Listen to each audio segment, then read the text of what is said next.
બીજું એક છે એમ કે કાનુડાનું વ્યક્તિત્વ વિશે વાત કરવી ને એટલે બહુ ઊંડાણપૂર્વક હું તો એના વિશે જાણું છું અને કદાચ મારે અઠવાડિયું થઈ જાય એની વાત કરતાં કરતાં.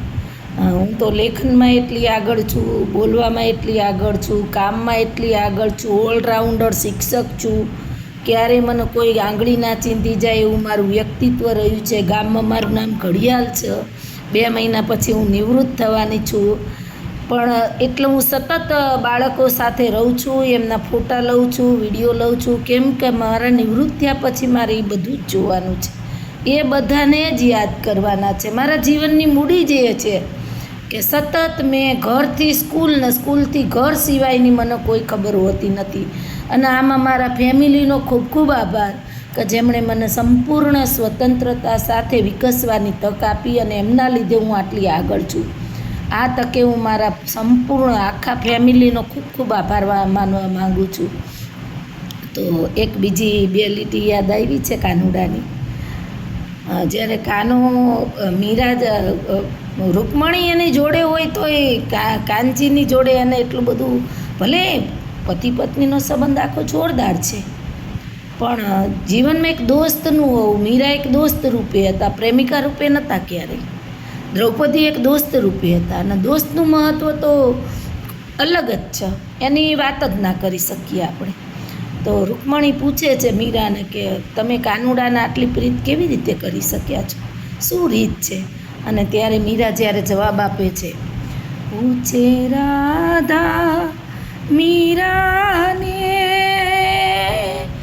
એક વાત લડી, જાની વાત લડી, સાચી શું છે બતાવો ને રીત, કરવી મારે પ્રીત લડી.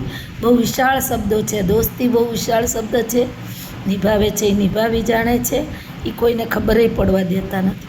પ્રીત પણ બહુ વિશાળ શબ્દ છે, એનો પણ જાહેરાતો હોવી જોઈએ નહીં ક્યારે પણ. એ પણ નિભાવી જાણે.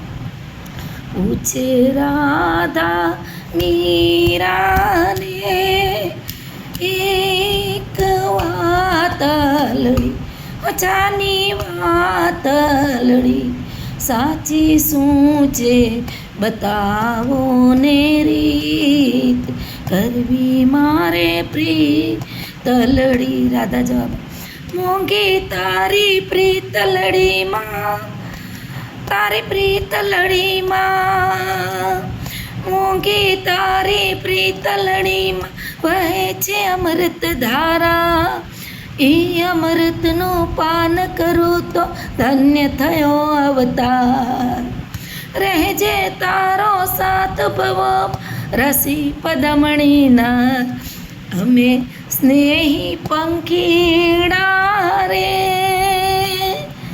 કરીએ વાત લડી, મીઠી વાત લડી, ભવો ભવની અમારી છે પ્રીત, અમર રહેજો પ્રીત લડી. પૂછે રાધા મીરાને